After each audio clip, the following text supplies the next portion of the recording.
Assalaamu calaykum. Mawduuceena maanta buuggii ahaa ku raaxaysan nolosha. Ciwaankiisii labaad Raaxada Ruuxda.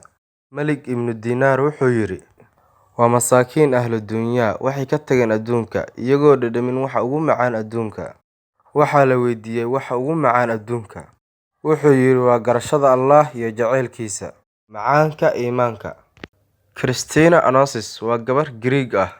Waxaa dhalay maalqabeenkii weynaa Aristotle Onassis, kaas oo hantidiisu gaaraysay malaayiin lacag ah, sidoo kale lahaa shirkado, diyaarado iyo maraakiib iyo jasiirado loo dalxiis tago. Si lama filaan ah ayaa waxaa dhintay aabaheed, sidoo kale haddana waxaa dhintay hooyadeed. Muddo kadibna walaalkeed diyaarad ayaa la dhacday, halkaas ayuu ku dhintay. Christina waxay noqotay keligeed dhaxal-qaataha reerka. Ma garanaysaa hantida ay gabadhaas keligeed hantiday? Waxay aabaheed ka dhaxshay 5,000 oo bilyan. Sidoo kalena waxay ka dhaxashay shirkado, diyaarado, maraakiib iyo jasiirado loo dalxiis tago. Gabar haysata hantida intaas oo dhan iyo shirkado, soo maaha inay nolosheeda ku raaxaysato? Soo ma ahan inay noqoto gabadha ugu farxadda badan adduunkan? Imise qof ayaa rajayn lahaa in ay noqdaan gabadhan oo kale? Se ma ogtahay in hantida Christina loo qaybin lahaa 1,000 qof oo mid walba noqon lahaa milyaneer? Maxaad u malayn lahayd gabadha haysata hantidaas? Su'aashu ma faraxsan tahay gabadha haysata hantidaas oo dhan? Christina intuusan aabaheed u dhiman waxa ay guursatay nin Maraykan ah. Muddo ayay wada noolaayeen, kadibna way iska furtay. Dhimashada aabaheed kadib, waxay guursatay nin Giriig ah. Isagana muddo bilo ah ayay wada noolaayeen, kadibna way iska furtay. Raaditaanka ay ugu jirtay in ay hesho raaxada nolosha ayay waxa ay guursatay nin Shuuci ah oo Ruush ah. Dad badan iyo saxafiyiin badan ayaa su'aalo ka weydiiyey sababta ay ninkan u guursatay. Waxay ku jawaabtay: waxaan raadinayaa raaxada nolol wanaagsan.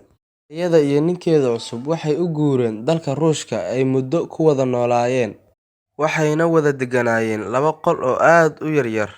Maalin ay suuqa u baxday ayaa waxaa gartay dad saxafiyiin ah in ay gabadhani tahay Christina, wayna soo daba raaceen ilaa ay ka arkeen meesha ay ku nooshahay. Kadib ayay su'aaleen sida ay sidaani ku dhacday. Waxay ugu jawaabtay: waxaan raadinayaa raaxada nolosha. Muddo sanad ah markii ay wada noolaayeen ayay iska furtay ninkii Ruushka ahaa. Dalka Faransiiska ayay u soo guurtay, waxa ayna guursatay nin Faransiis ah oo hanti leh. Iyadoo xafladii arooska la joogo ayaa waxay weydiiyeen rag saxafiyiin ah in ay tahay gabadha ugu hantida badan xilligan la joogo.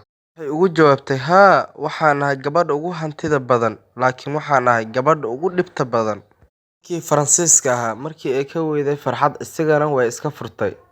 Intii ka harsaneyd nolosheedu waxay ahayd mid ciriiri ah, oo ay ka weyday raaxada nolosha ay raadinaysay.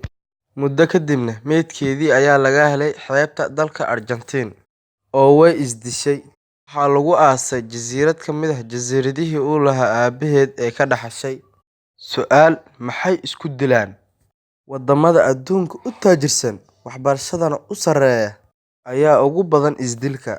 Buugga ugu gadashada badan dalka Ameerika bestseller waxaa ka mid ah buug ka warramaya qaabka la isku dilo iyo siyaabaha ugu fudud ee nafta la isku dhaafin lahaa. Sheekh Abuubakar Maxamed waxa uu soo booqday dalal badan oo ka mid ah Yurub, oo loo sameeyay meelo gaar ah oo la isku dilo, oo ay dowladdu samaysay. Nolosha wanaagsan wadada keliya ee lagu helo farxadda, deganaanshaha iyo ku raaxaysiga nolosha sida uu leeyahay Allah waa iimaan iyo camal wanaagsan. Alle wuxuu uu Qur'aanka ku leeyahay: qofkii camal wanaagsan la yimaado, rag ama haween, isagoo muumin ah, waxaan nooleynayaa nolol wanaagsan, waxaan ku abaalmarinayaa ajirkooda waxa ugu wanaagsan ee sameeyeen. Allah wuxuu leeyahay: waxaan nooleynayaa nolol wanaagsan haddii ay la yimaadaan camal wanaagsan, isaga oo muumin ah. Waxaa ballanqaad u ballan qaadayo boqorka iska leh adduunka oo dhan ay gacmihiisa ku jiraan nolosha iyo geerida. Haddii aadan haysan $1, Alle wuxuu kuu ballan qaadayaa nolol wanaagsan oo raaxo leh.